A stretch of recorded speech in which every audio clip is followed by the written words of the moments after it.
per hour. Put your hands out that window right now! And not in the line of duty. One of those guys who was going at 80 miles an hour to a donut shop. We catch them red-handed in the 2020 speed trap. Guys, this guy's going 70 at a 45 right now. And a high school senior who went from leading cheers to leading the news. Caitlin Hunt and her teen sex case. Sex scandal. Locked up, all because of a high school romance with another girl who was just 14. My daughter is in jail for having a high school girlfriend. I wonder if you feel that you've made a mistake here. Were they out of bounds? Here now, Elizabeth Vargas and David Muir. A lot of us remember our first serious romances in high school, or what we thought was serious at the time. But how many of us have actually ended up facing up to 30 years in prison because of them? In the last 24 hours, a big decision in a Florida courthouse in a controversial case that's gotten national headlines as a showdown between love and the law. A love between two girls.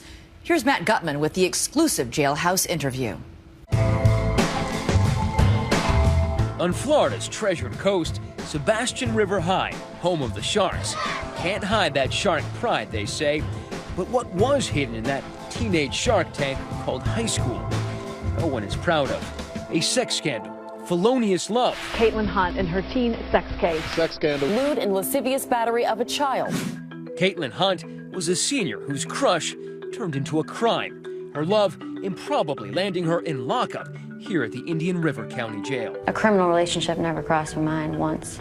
Hunt was an honor student, a choir girl. I wanna sing, I wanna shout, I wanna scream so loud. And the teen you see tossed in the air by her fellow cheerleaders here was also voted most school spirit.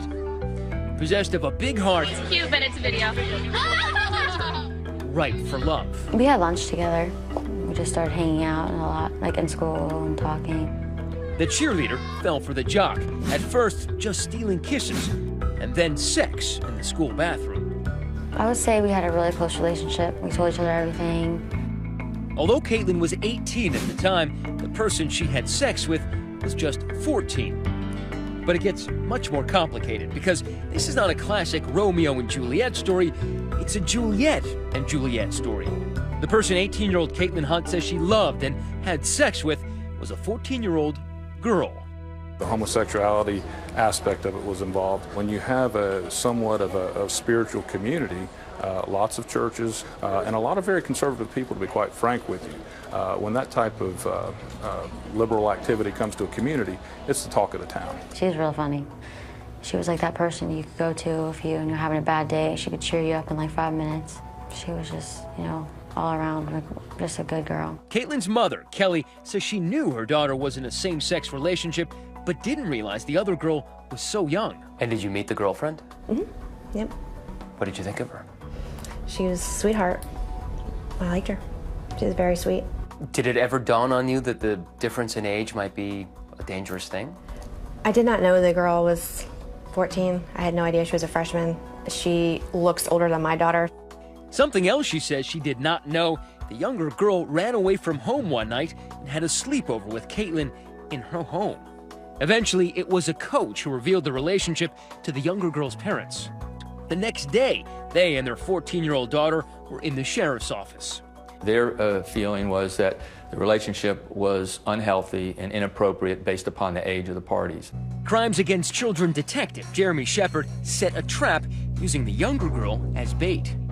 Tell me how you decided to do this controlled phone call with the victim.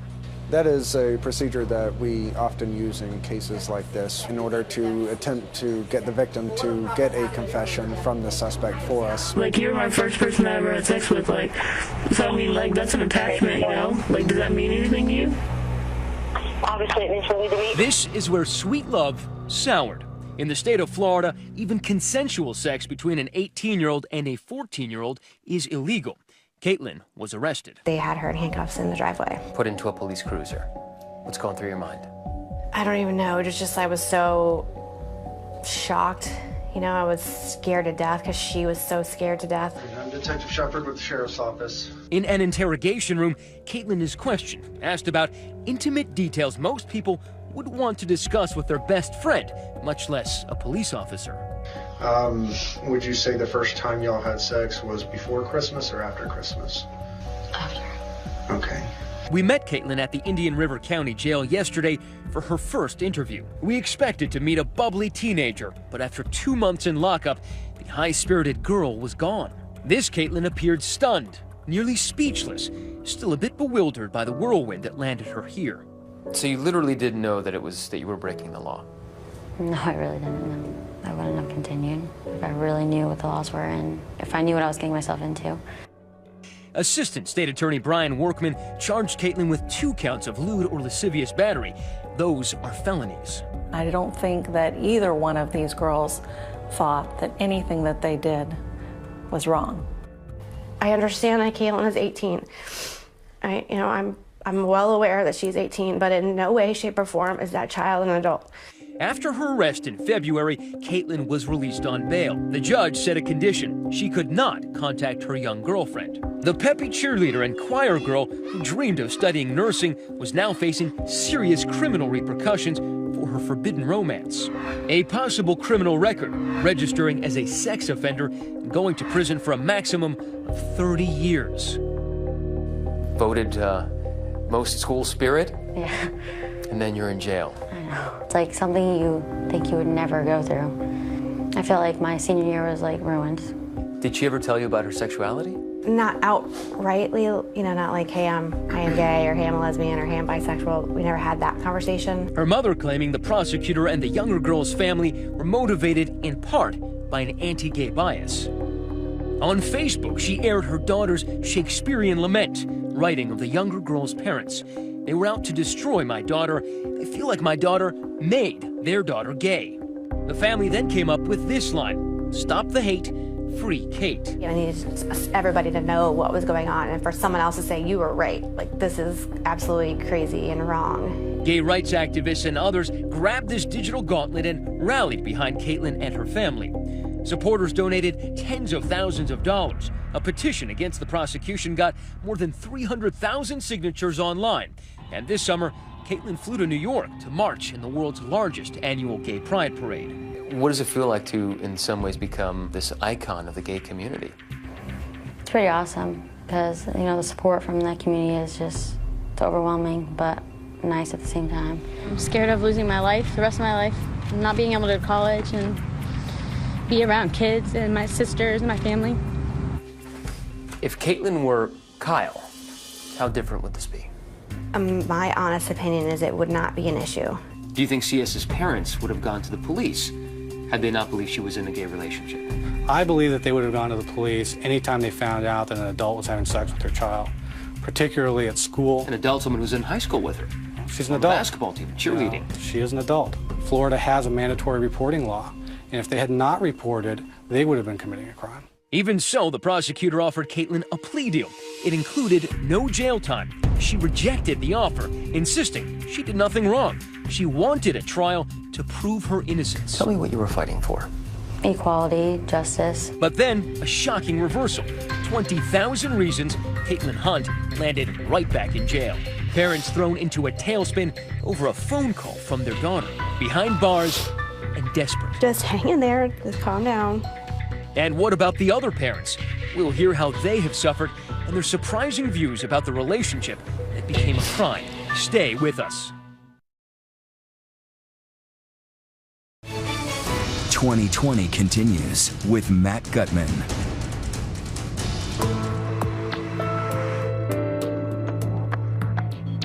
Free Kate became the nationwide rallying cry for Caitlin Hunt's army of supporters.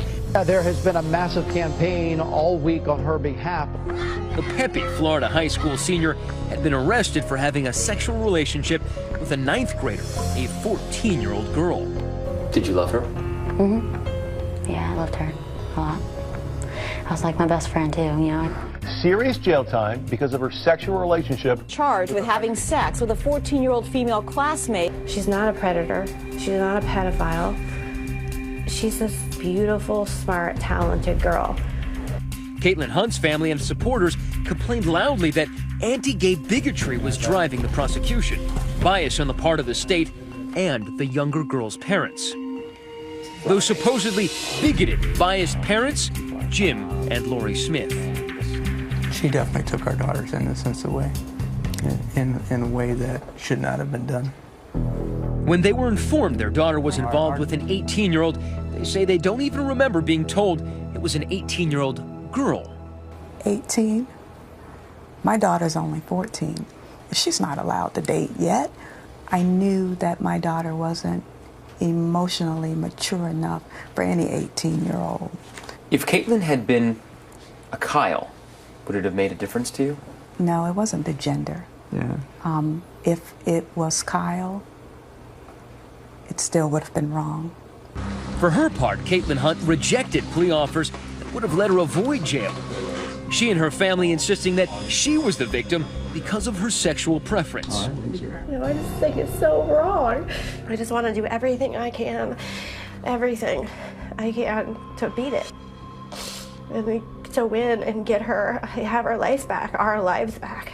The Smiths say they want their lives back too. Lives they say have been threatened in menacing phone calls like this one. Your involvement in the prosecution of Caitlin Hunt means that I'm going to have to come and murder you. They've been accused of being anti-gay. But what if your daughter came to you and said, Mom, Dad, I'm gay? We've asked her that, and we've talked about it, and it's not really the issue for us. We've had the conversation, and I'm perfectly fine with who she is. She's our daughter. We're gonna love her no matter what. We're gonna love her till the day we die. They told me today that they would accept their daughter, whatever her sexuality might be. Do you think that's true? No, I do not. I think that's a lie.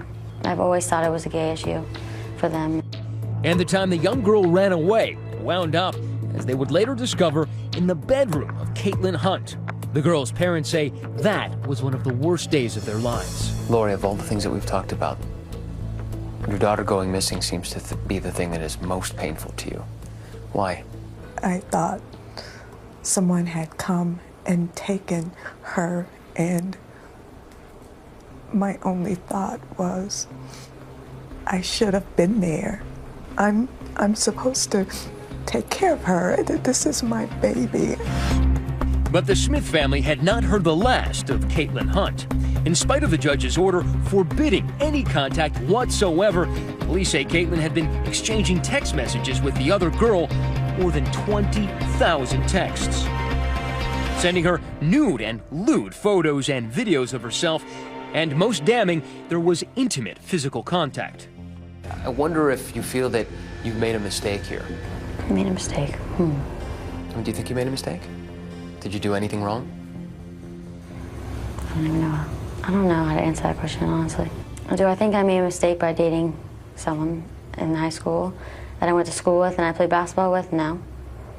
I don't think I made a mistake. Do you think you made a mistake by sending her 20,000 text messages, including nude pictures of yourself? Yeah, I think that was a mistake. Why do you think that happened? I think it goes back to having, two teenagers who think or are in love. But you kept up the contact, even though you knew you shouldn't. Why? I needed closure. I felt like I had none when that first happened in February. I was like forced to stop talking and forced to stop dating, and I just got wrapped up. 20,000 text messages, nude pictures, videos. I think Caitlin Hunt forced our daughter to stay in this relationship when our daughter didn't want to be in this relationship. The judge ordered Hunt to wait out the rest of her time before trial in the county jail. The girl who dreamed of being a songbird, she now finds herself growing older as a jailbird. Her hard times obvious during our interview with her parents in September when Caitlin called from lockup. Okay, relax. Relax. Tell me what's going on. It's okay, calm down. I know, calm down, honey. Calm down. Kelly Hunt says Caitlin was upset fellow inmates were harassing her. The parents try to put on a brave face for their daughter, but afterward, they can't hide their pain. I'm so sorry. I don't think anybody can imagine what you're going through. You can't. I mean, I don't even, just can't really describe it. It's so horrible. She's just a little kid, you know? When you think of Caitlin Hunt, do you think of her as a kid, like your daughter, or do you think of her as an adult?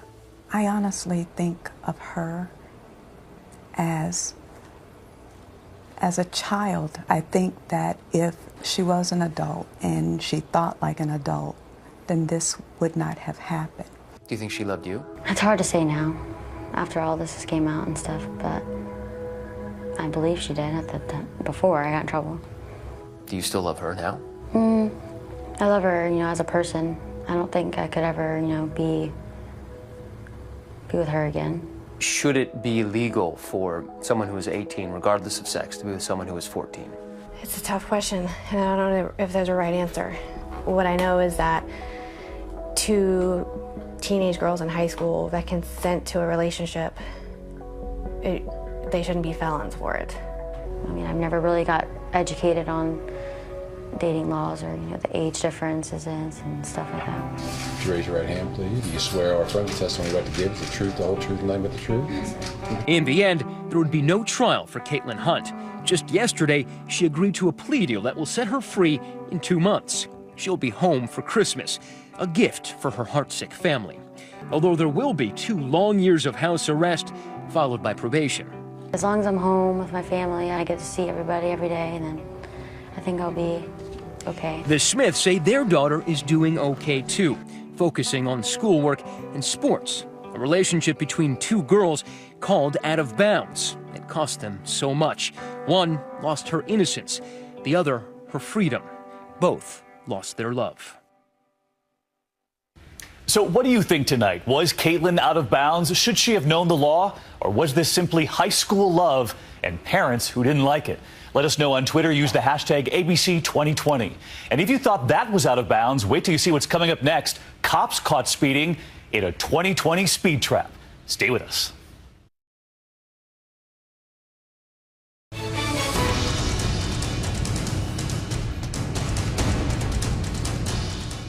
How's this for something that's out of bounds? Police racing in their cars up to 120 miles an hour, and some were just going to the donut shop, putting us all at risk in the process.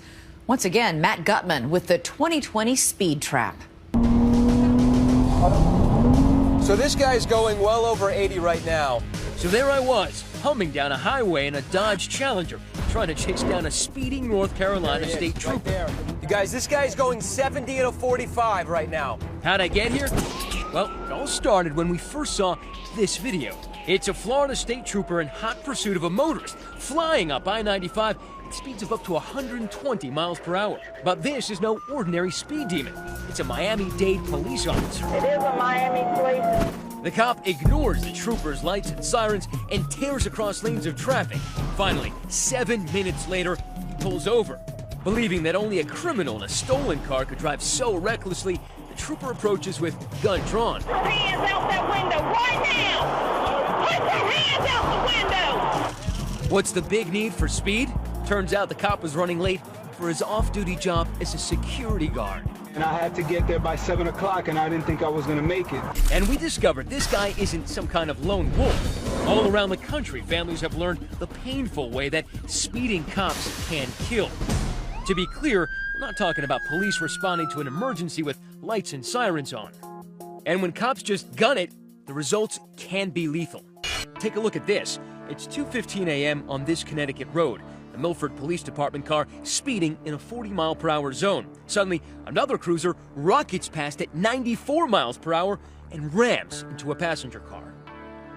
Killed in the accident were 2 19-year-old sweethearts, Ashley Krakowski, a high school hockey star with dreams of becoming a nurse, and David Servit, a talented musician who planned to go to business school. When we found out what exactly happened, it was unbelievable. Did it make it hurt worse once you learned that it was a police officer who hit them? I was disgusted that it was a police officer. You see them racing around all the time, and you know, this time they didn't get away with it. So why do cops speed? Because they can. Justin Hobson is a former New Jersey state trooper who wrote a book on corruption in his agency called Breaking the Blue Wall. And when they're speeding, where are they going? Home? Lunch, meeting another police officer. It's a mentality of, hey, I have a badge and the ability to go as fast as I need to go. The problem's gotten so out of hand, some motorists are striking back, catching speeding cops in the act. Here, a caravan of hot rods and a joyride down a New Jersey highway at speeds of over 100 miles per hour. A New Jersey state trooper suddenly appears. He's going to put a stop to this, right? Wrong. He shoots ahead of them to lead the way.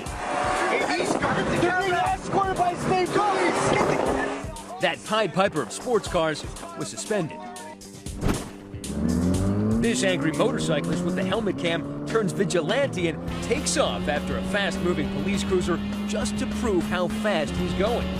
Folks, don't try this at home. I'm going 20 miles an hour over the speed limit right now. But none of the highway video Avengers can match Ron Carr of Raleigh, North Carolina. After getting his hair blown back by lead-footed lawmen once too often, Carr linked his vehicle with cameras to expose what he calls rampant hypocrisy. Now watch this guy. You or I would get a ticket for doing what he's doing right now.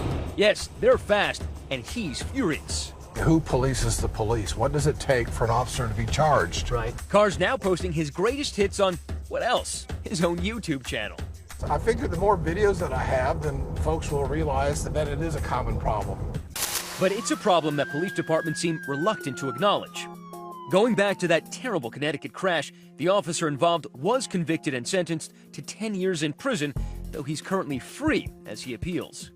The families of those two young victims wanted to uncover the scale of the problem, so they sued the police, demanding to see all dashcam video from the previous 2 years. We wanted to know, was there a culture of speeding? Was this an isolated incident that you could forgive a little more easily? The families did receive 500 dashcam clips, including footage of an officer on a call racing at 113 miles per hour in a 45 zone. He was suspended. But then Milford PD claimed it accidentally deleted another 2,000 dashcam clips. 2,000 clips? An accident? The family isn't buying that.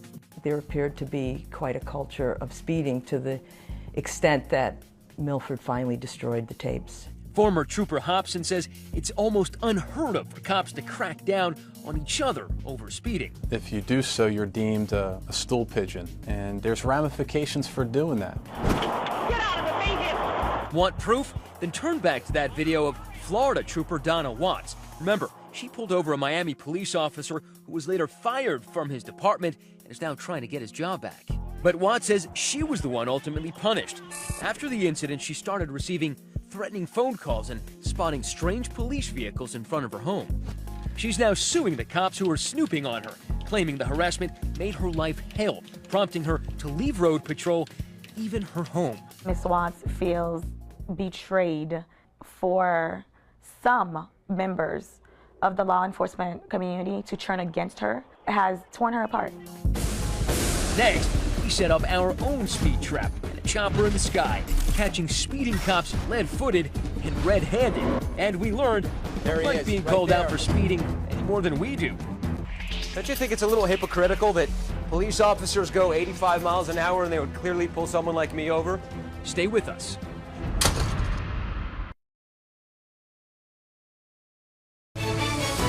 We continue with 2020's Out of Bounds. Once again, Matt Gutman.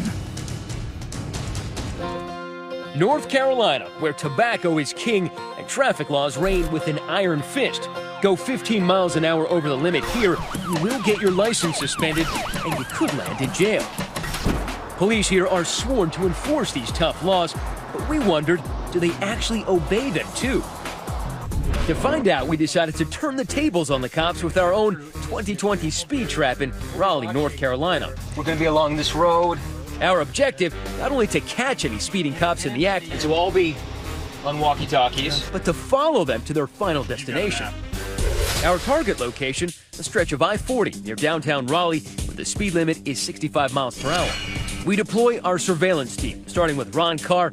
Remember, he's the guy who's been documenting speeding cops in Raleigh for months now. His job is to alert us of any fast-moving squad car heading our way. White Dodge Charger, left lane.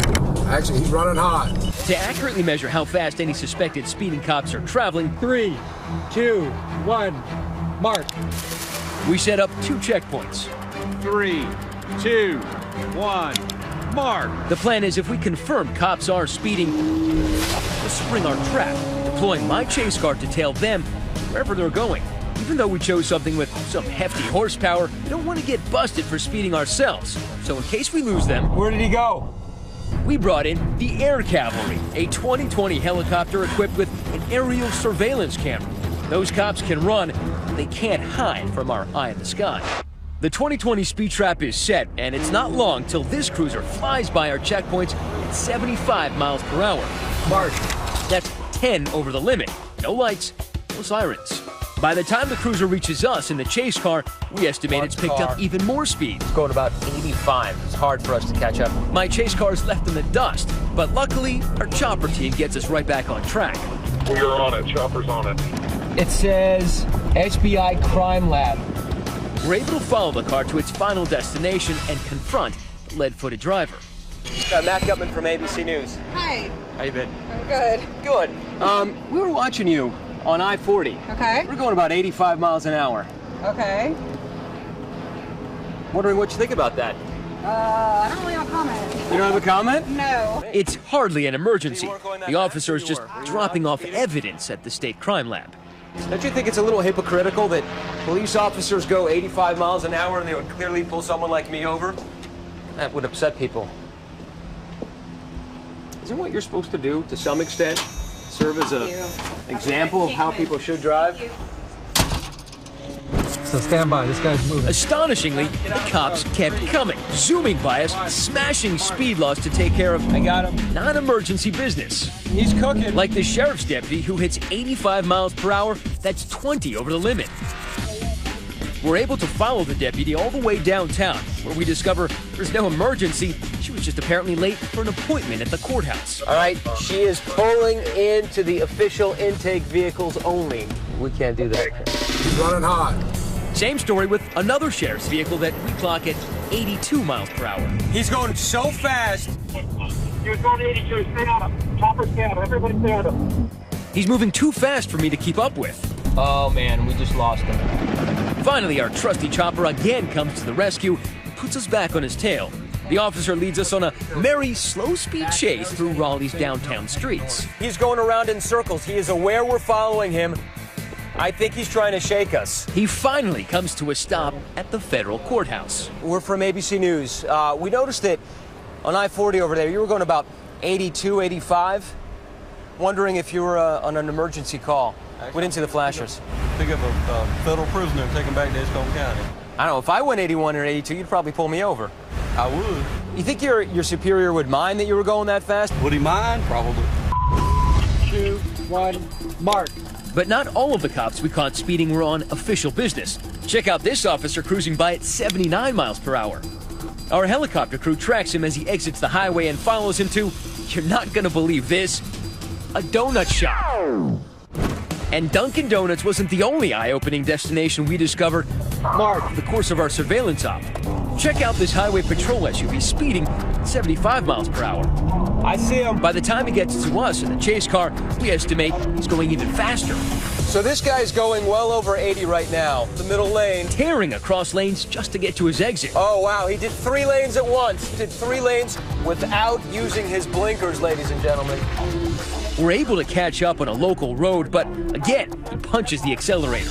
You guys, this guy's going 70 in a 45 right now. We finally find out where the trooper was headed in such an all-fire hurry.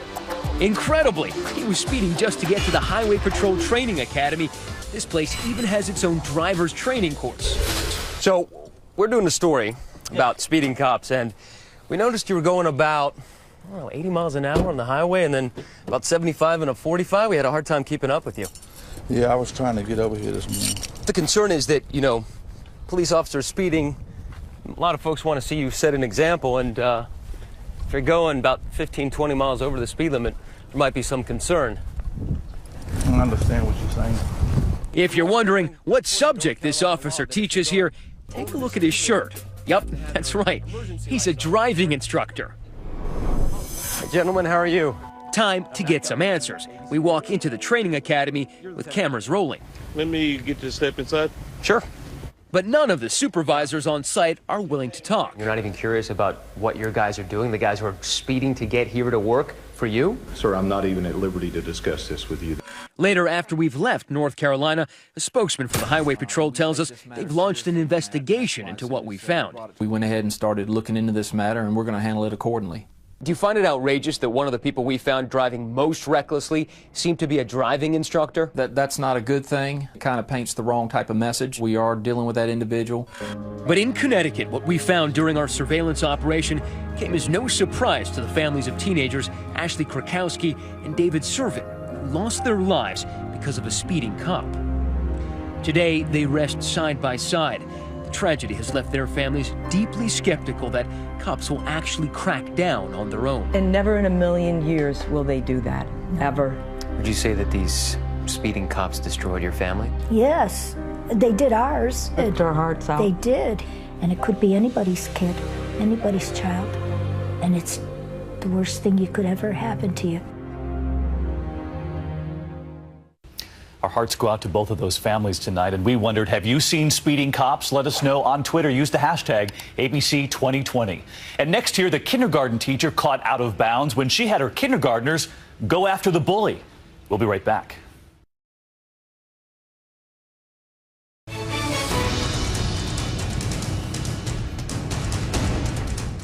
The mob's got a phrase for it, ordering a hit. But that took on an all-new meaning this past summer when a Texas teacher was accused of ordering kids to literally hit a fellow student, a kindergartner. So as John Quinones lays out the story, who are you going to believe, the veteran teacher or the child?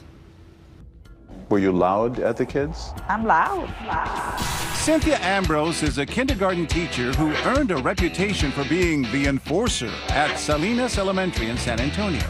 Known for the cup of ice chips that she kept on her desk, some say she was just as infamous for a kind of ice water coursing through her veins. Were you tough on the kids? If they were in trouble, timeout. But now it's the teacher who's being given the timeout for the first time in her 11-year career for an incident that would not only cost her her job, but land her in a court of law. Do you miss those kids in the classroom? So bad. She was very mean to everybody. All the kids were scared of her. She misunderstood what was appropriate in disciplining a child. How would you describe her? As having crossed a line that no teacher should cross. It was supposed to be a teachable moment, and it just, backfired on me. Aiden Neely may not look like a bully as he tackles those monkey bars, but that's exactly how school officials painted him when he attended kindergarten at Salinas Elementary back in May of 2012. Hey, buddy. How are you? Good. I'm John. When I recently met Aiden, he was by all appearances a polite, poised, perfectly behaved little boy. When you grow up, what do you want to be? A football player. Football player. But back on that spring morning, Aiden's teacher, Barbara Ramirez, received complaints that Aiden was bullying other students. So she took him directly to Cynthia Ambrose for a healthy dose of her trademark tough love. Ms. Ramirez walked into my classroom upset, talking about how he had punched some girls and kicked some boys. And I was like, what do you want me to do? Do you want me to scare him?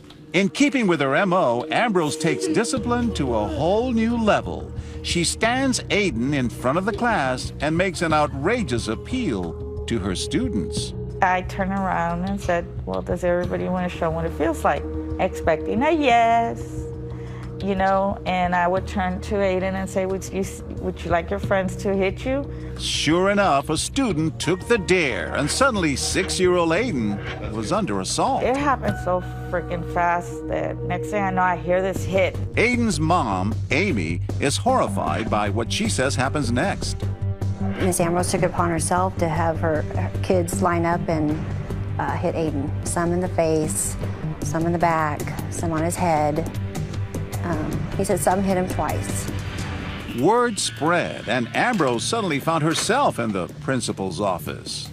He had to call HR, and that's when I started crying, and because I knew I was done. An angry mother hit back. My stomach was in knots. But the boy's mom says that is not enough. Talking to any news organization that would listen. This teacher is going to be back into the school system and teaching other children. Ambrose was ultimately suspended and left Salinas Elementary. But that wasn't enough for District Attorney Susan Reed.